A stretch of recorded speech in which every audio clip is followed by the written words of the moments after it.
E aí galera, bom dia, tudo bom? Tranquilo? E aí, tudo em paz?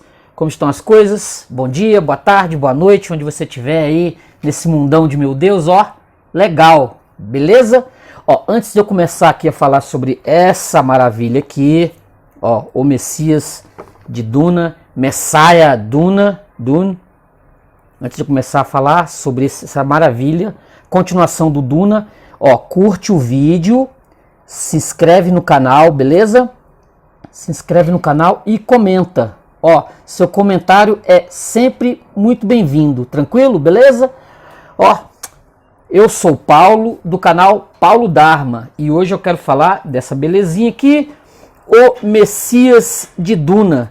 Para quem não sabe, esse livreto aqui, esse livro até de certa forma curto, né? 200 e tantas páginas, ao contrário do outro que tem do Duna original, que tem 600 e lá vai pedrada, 650, 640. E eu fiz um vídeo algum tempo atrás, falando sobre esse livro clássico, segundo Alejandro Jodorowsky, é o Proust da ficção científica. Ó, não é pouco não, hein? O Proust da ficção científica, na visão Jodorowskiana. Ele considerou o primeiro livro, assim, as primeiras 100 páginas, extremamente difíceis, né? Difíceis de ser preenchidas, etc, tal. Aí como ele foi fazer tinha um projeto de fazer o filme dele, lá em 1975. Aí ele pegou o primeiro livro, o Duna, e fez uma revolução. O filme não saiu, mas o material que ele pensou, o filme de Duna original, não o outro filme que fizeram em 84, mas o filme original de 75, que acabou não saindo. Ele lendo aquele material, ele não conhecia o Duna, como ele diz num documentário. Ele vira e fala que o Duna, o Frank Herbert Duna, seria o Proust da literatura. Não é pouco não, hein? Não é pouca coisa não. Mas enfim, quando a gente está aqui nesse material, quando a gente está aqui com o Duna, com esse livro, a gente tem que parar para pensar primeiro na continuação, né? Você tem a continuação, o livro lá, esse aqui, por exemplo, se passa 12 anos depois do final lá do livro. O Paul Atreides, ele venceu a batalha, né, com os Fremen. Ele venceu a batalha contra o Imperador, o Sardaukar. Ele conseguiu se tornar imperador desse planeta que é só areia, só calor, com a especiaria. Ele se torna imperador desse planeta e começa a fazer guerra com todos uma guerra chamada Guerra Santa, né, uma jihad, contra todos os mundos que eu acredito estejam ao redor. E ele se torna o imperador temido. Um ser extraordinário, místico, entendeu? Um ser extraordinário, místico. Ele se casa com a Irulan, que é a filha do antigo imperador. Mas ele tem um amor pela Shani, e com a Shani ele quer ter um filho, e com a Irulan ele não quer ter uma linhagem, ele quer ter uma linhagem com a Shani, entendeu? Ele tem a irmã, né? Continua a Alia, ou Alia, a Alia. Essa irmã também é uma mística extraordinária, entendeu? Uma Bene Gesserit. Ela é uma mística extraordinária. Ela tem poderes místicos, ele também tem. Ele é algo né, incrivelmente extraordinário, fantástico. O sujeito pode ver, como eu falei no vídeo anterior, ele pode ver o futuro, cara. Ele pode enxergar o futuro, ele pode ir além do futuro, ele pode ver coisas que vão acontecer com ele mesmo. São processos. A irmã também tem essa capacidade. Ele consegue ver essas nuances de futuro e ver o que vai acontecer com ele nessas passagens. Sim, eu lendo o Messias de Duna, lendo esse material, eu comecei não no primeiro, mas exatamente nesse aqui, eu comecei a ver algumas nuances que me levaram o Frank Herbert assim, acontece com o Paul que ele, lá quase no final do livro, ele fica cego. Ele fica cego, soltam uma bomba no planeta, uns traidores lá, uma conspiração, porque o livro se trata exatamente, o livro todo se trata de uma grande conspiração. Esse livro aqui se trata de uma grande conspiração, né, para derrubar o Paul do poder. E o que acontece? Ele fica cego. Quando ele fica cego, ele me remeteu a um outro personagem, a um personagem histórico da literatura e do teatro, que é o nosso extraordinário Édipo. Me levou, assim, eu fiz esse linkei com o Édipo. Caramba, rapaz. Aí eu fiquei pensando no nome que é o nome sagrado do Paul Atreides, que é o Muad'Dib, Édipo, Édipe. Fiquei loucubrando sobre isso. Até a própria história do final, do meio para o final do livro, do final quando ele... Assim, eu não quero dar muito spoiler, porque consideram um livro difícil, né? Consegue um livro difícil, porque o livro ele é diálogos extraordinários sobre diálogos extraordinários, um em cima do outro, mas acontece algo similar com Édipo, quando o Édipo tá velho. Aliás, muitas coisas aqui me lembraram Édipo Rei, a história da Esfinge, da Jocasta, me trouxe essa, eu não sei se esse era o pensamento do Frank Herbert, foi inconsciente ou foi de caso pensado. Não sei se ele chegou a falar disso em alguma entrevista, em alguma que ele usou o Édipo como um personagem, que baseou o Paul Atreides dele. Entendeu? Não sei dizer, eu não sei. Só foi algo que me deu um insight.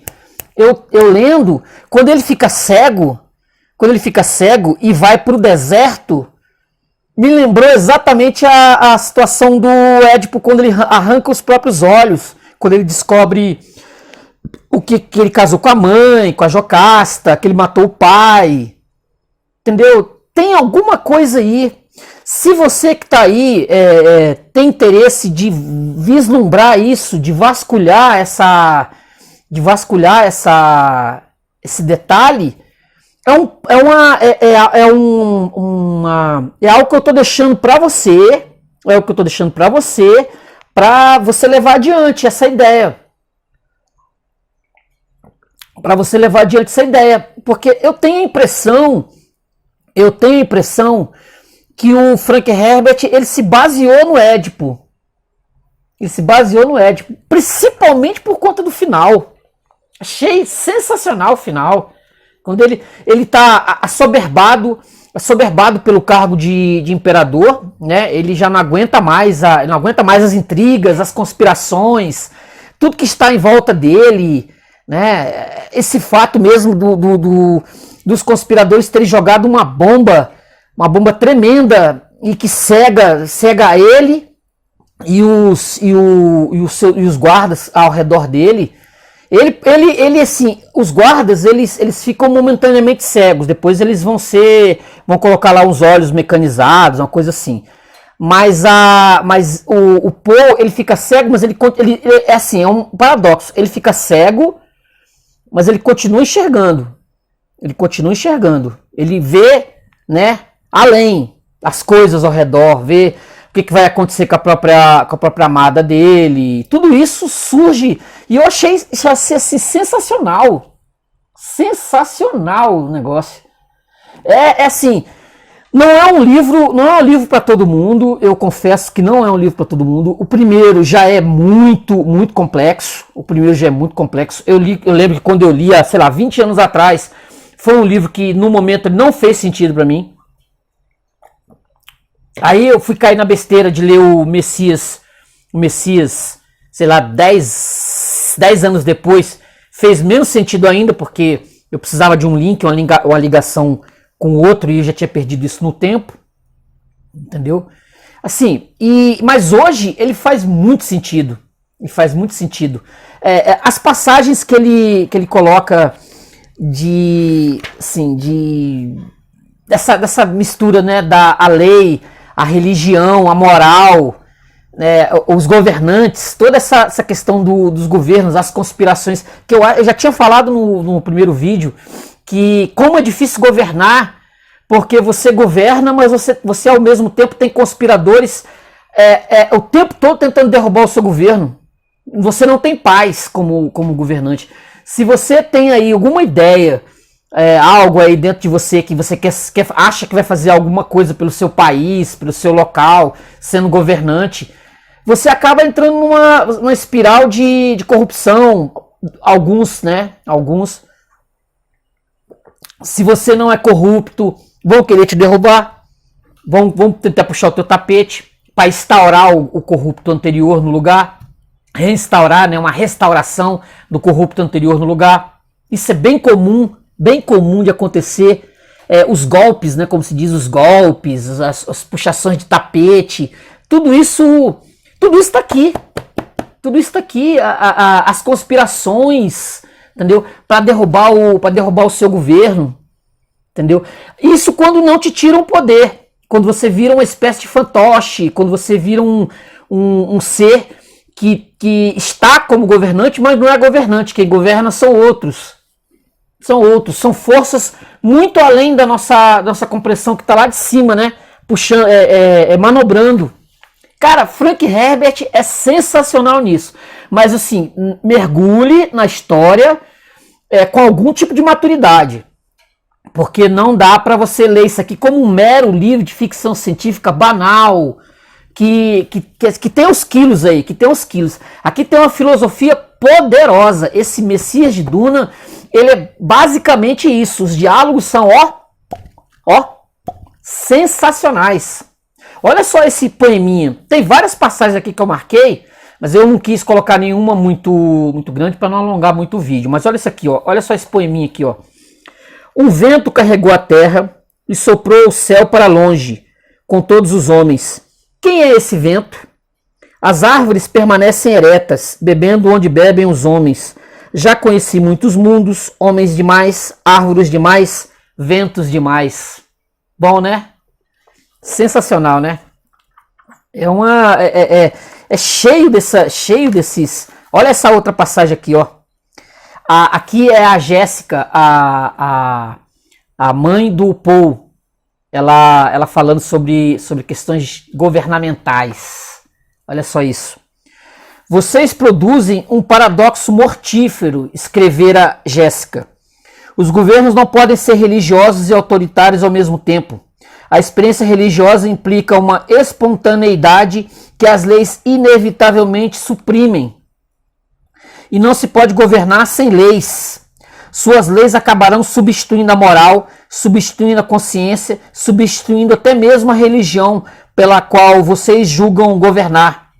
Os rituais sagrados devem brotar do louvor e do anseio por santidade que produzem um tipo de moral significativo.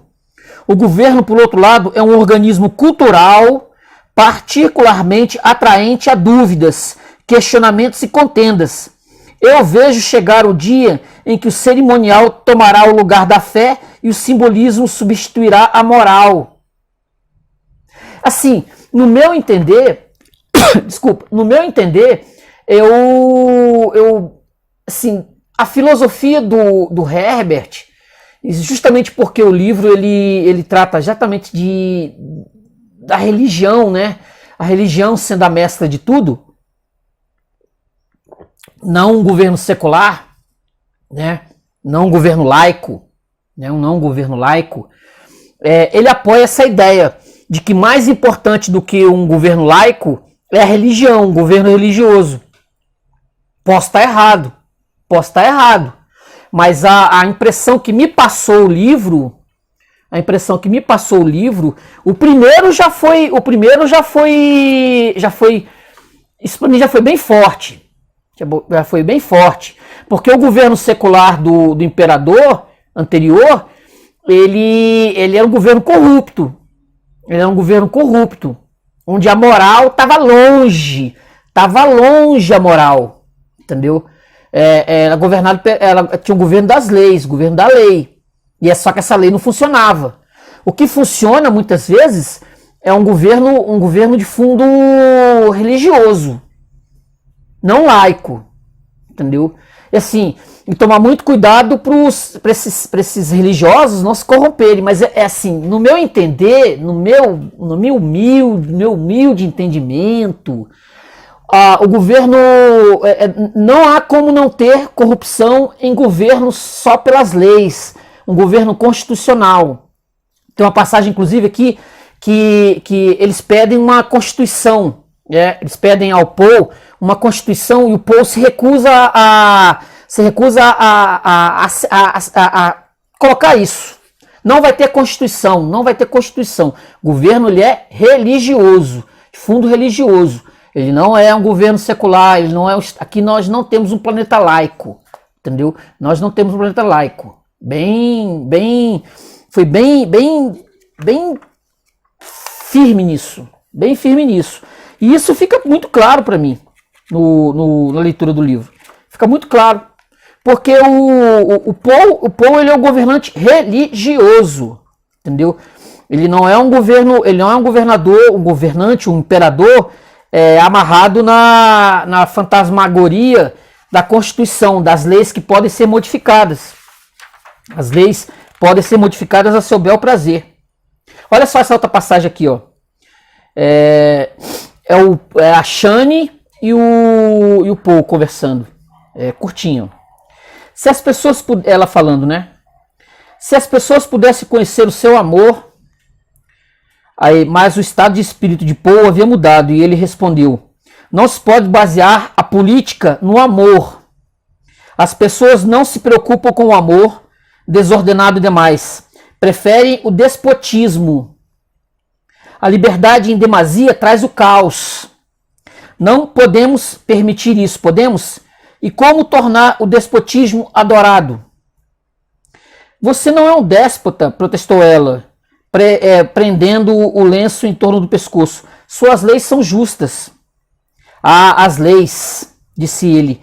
Caminhou até a janela e abriu as cortinas como se pudesse enxergar lá fora. Que é a lei?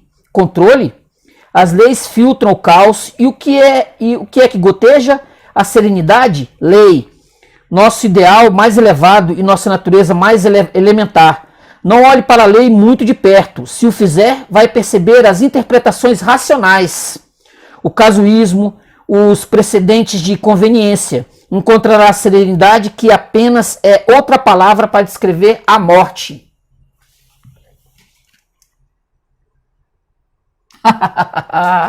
Caramba, não dá para não gostar disso aqui?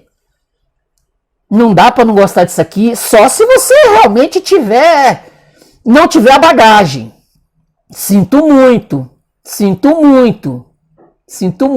Foi o que eu falei. Você precisa da maturidade para poder pegar isso aqui e destrinchar, porque o negócio ele vai longe. O negócio aqui vai longe.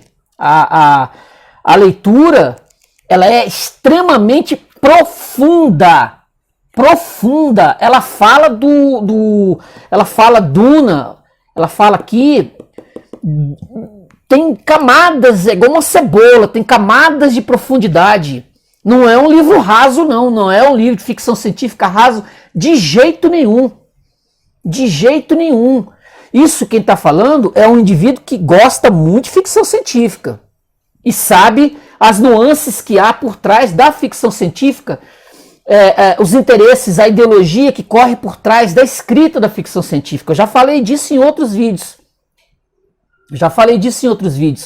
Por isso eu falo, não é um livro raso, não é um livro fácil. Você precisa de um pouquinho de maturidade. Você pode linkar o que está aqui com o que está acontecendo, por exemplo, no Brasil, acontecendo no mundo, no nosso planeta Terra.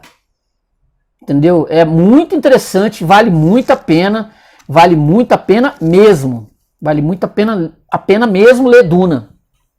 Assim, eu pretendo ler depois Os Filhos de Duna e etc, para ver essa filosofia do Frank Herbert, aonde ela vai dar. Que o livro originalmente ele foi composto para ser uma trilogia, né? Depois veio o livro 4, o livro 5, o livro 6, aí outros pegaram o filho do Frank Herbert, pegou e fez um sarapatel aí que eu pretendo dar uma zoiada, se eu viver, né, obviamente, eu pretendo dar uma zoiada de como é que se desenrolou disso tudo. Mas o que eu posso dizer é o seguinte, até aqui, até aqui, valeu pra caramba, Na contracapa do livro aqui, tá dizendo aqui, com o Messias de Duna, a Nova Fronteira, que era a editora da Duna na época, né, porque acho que o livro já tá com outras editoras aí, tem outras edições, tal. Não sei se é a Nova Fronteira, eu confesso que eu não sei, não me interessei de saber, entendeu? Eu tinha esse volume aqui, tinha um volume original, não me interessei de saber de outras editoras não, olha só. Com o Messias de Duna, Nova Fronteira dá prosseguimento da publicação da saga galáctica de Frank Herbert, iniciada com Duna, e que compreende 5 volumes, hoje são 6, dos quais já foram vendidos em todo o mundo mais de 10 milhões de exemplares. Nesse novo romance, a ação concentra-se principalmente no plano psicológico, que eu falei. O leitor acompanha o terrível caminho seguido por Paul Atreides, o Messias, que é atormentado por dúvidas e visões, perseguido pelas provações, submetido à chantagem dos que dele querem arrancar concessões políticas em troca da ressurreição de sua amada, e que vê no futuro a morte dos filhos e a loucura sanguinária da Jihad, a guerra santa por toda a galáxia, matando e destruindo em seu nome. Caramba, hein? Zé, vale muito ler Duna. Portanto, hoje eu dei uma passadinha no Dune Messiah, né? Messias de Duna, um livro de 1969, o primeiro é de 65, esse segundo aqui é de 1969. Dei uma passadinha no Messias de Duna, olha só, uma boa dica de leitura, tá? Mas assim, eu peço que, por favor, leia o Duna primeiro, né? Leia o Duna primeiro. Leia o segundo sem ter lido o primeiro. Vai dar um certo nó tático aí na cabeça das pessoas. Beleza? Então, curte o vídeo, se inscreve no canal, beleza? Se inscreve no canal e comenta. Tranquilo? Valeu? Beleza, gente? Até a próxima. Tchau!